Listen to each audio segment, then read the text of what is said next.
everyone, Erin Elizabeth, self-confessed shopaholic here. Just showing you this one because this video today is about bags I've sold and why.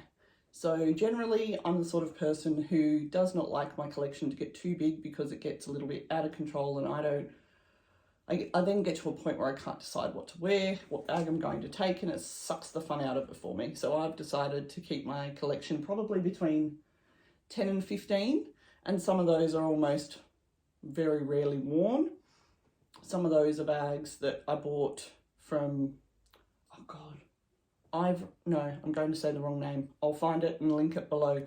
But there's a company that has a bag that's just like the style of a Chanel de Ville, for example. And I bought that because I wanted to try out that kind of bag, and I hate it. I've walked out of the house with it twice and regretted it twice. So it really is beneficial sometimes that these dupe companies bring out something that's blatantly not Chanel. It says ER on it with my initials, and it helps you basically decide whether or not you want to buy that bag, because I've bought enough bags that I have regretted that I now have on-sold quite a few. And at one point I got rid of 3 because I wanted to buy this one. So that was the 2 Gucci Marmonts, a black one and a pink one. And I can't remember what the other bag I sold there was. Maybe it was just the 2 to contribute to this, so I didn't have full-blown $5,000 guilt. But this is and was my probably most exciting purchase ever. I just didn't expect A, for it to be in stock, and B, to pull the trigger. And I walked out, I'll insert the photo of that too, because even when I got home, my 18-year-old at the time was like, is it sad that I may have never, ever have seen you this happy before? I'm like, maybe it is a bit sad, but I love my bags. So I'll go through the bags I've sold. 2 Gucci Marmonts. So my first ever bag was a Neverfull, which I have a Neverfull. They are a fabulous bag. Anyone considering those, this for work is the best thing ever. Kids sports on the weekend, throw everything in and go. Getting on an aeroplane, throw everything in and go. Because it's canvas, I can pop it under an aeroplane seat, it's fine. So the first one I bought was the monogram print with the vachetta leather, which I just didn't like the fact that it was going to change colour and it wouldn't stay looking new. Maybe it was because I was just so new to luxury and I just couldn't handle that it would change, whereas now I like things aging and changing a little bit. So I took that one and sold it eventually. I think I bought the black one second. So that one was an epi leather Neverfull, I'll insert the picture, with a hot pink lining, which I loved. But realistically, it was just an all black bag, and it was my first year in luxury, and I realised I had a bonus from work, I wanted to spend some money, and my husband made a comment once that when we're out and about, if I have a bag that's so obvious, we're never going to get a discount anywhere we go, whether we're at JB Hi-Fi trying to buy a TV or what, they're just going to look at your bag and go, no, you don't need a discount. And I went, oh, I wonder if that's true. If that is true, that's terrible. So I wanted the black bag to be inconspicuous. I didn't like that it was inconspicuous to me. Then I'm carrying this expensive bag and no one even knows what it is unless you really know, which if I lived in Sydney itself might be more known, but I live in the western suburbs and I don't know if it really matters. I don't know if I'm wearing it because I want people, well clearly I do. I want people to know. I like luxury brands. So that one went, the black one, the monogram.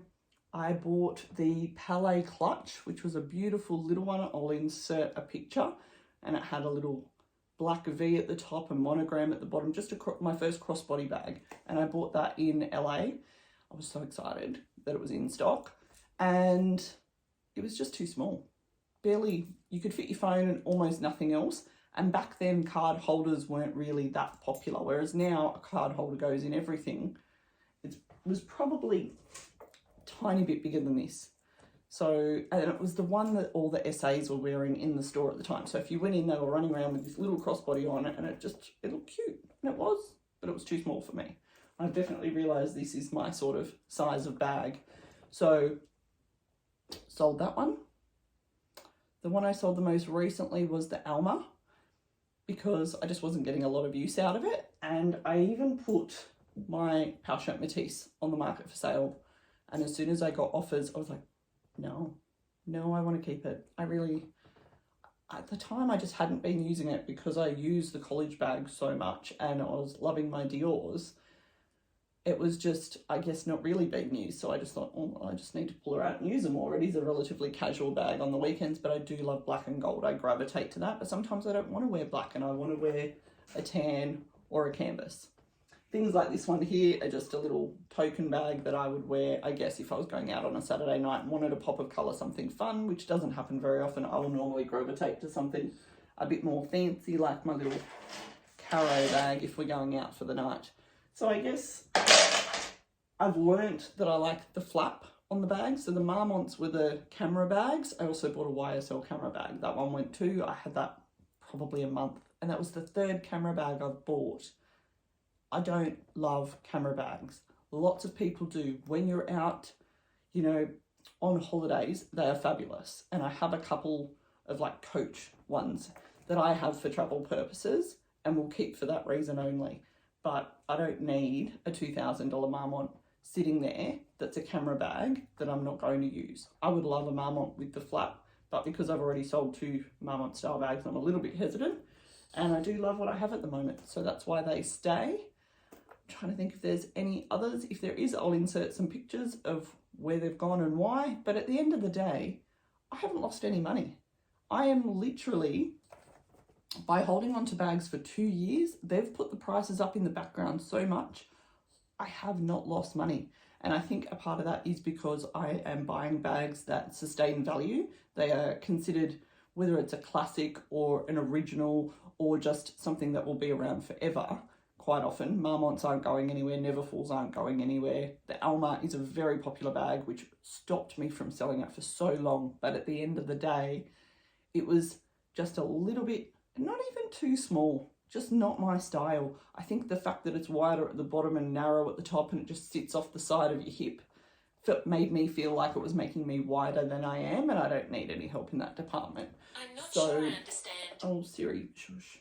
So, yeah, realistically, that's why I've moved bags on if I'm not using them. I'm not a collector, I'm not a hoarder. It's the same with my wardrobe. If something goes out of style, I will buy, you know, the seasonal version at an affordable price. If it's a blazer that's a piece I will wear forever, I will invest in it. So it's just making those decisions of what's worthwhile. And I had a friend who buys bags, and she was like, I would never sell them. I buy them, I'm keeping them. And now she's at the point where she's going, okay, I have a lot. I have things I don't use at all, and I'd like to buy new ones, but I feel like what's the point of just growing to a point where you just never get time to use everything, and you don't want to use everything anymore because your taste shifts and changes, and therefore you like new things. So I think it makes sense to move things on when you're not using them, unless, you know, it's a beautiful investment piece. I think something like the Lady Dior will be here forever. I knew it was not the most practical bag and it might drive me slightly crazy, but I bought it anyway because it's a collector's piece. Whereas the new Louis Vuitton loop bag, which I love, the look of it is fabulous. I've tried it on, I'm like, she looks so cool, but it's not a me bag, and it's not a bag that's going to hold value over years and years and years. And I know it would drive you nuts because I've watched the videos where they tell you the zipper is bent and therefore it will never slide easily. So that would drive me nuts and I'll pick up something else. No point in doing it. So I feel like by buying and selling, you learn a lot and you get better with your choices. And I've tried to listen to all these YouTubers who have so much fabulous advice, telling us how to curate our collection, have something that's everyday, have something for the rain, have something for a wedding, have something for a night out. I have some, what are they called? Not sequin bags, glow mesh, which are just Olga Berg bags, which haven't even left the house yet, but I know one day they will. There'll be a fabulous 70s party, and I just had to have that bag, and it looks good on the shelf. But there are certain bags I just wouldn't invest in. The diamond crystal bags that are out at the moment, I love them, but I think they're a fad, and that's why I would go to Forever New and buy the $80 version, not a $4,000 version of something I'm not going to use in 5 years' time. Anyway, buying and selling is a part of it, I think, and it's getting harder because people are worried about fakes versus authentic bags. I've used both or tried both. This is like a little dupe of, what do they call, a Kelly, which I think from me using this, see it's got my initial on it, so it's obvious it's not a copy. I've used this once, it was fun. I would use it again, but it's very small and very kind of fiddly in that you need these open in order for that to really open, to get your phone out, your car key, your lip gloss fits fine, probably a couple of extra bits and pieces, but it's very small. So I'm certainly not of the tiny bag movement, and I know that, but I also get the fad, and that's why I wanted a little bit of something. That's why I have that one there. And I think it was Handbagaholic who actually did a review on some of these little replica sort of pieces, not replicas, sorry, dupes. So completely different, not showing any branding that's not their own, which I kind of don't mind from time to time. But I certainly love my originals and my exciting purchases that have come along over the years. Love them. Love my luxury. Thanks everybody. Like, comment, subscribe. Let me know if you have any questions. I'm here to chat. Okay. Thanks guys. Bye.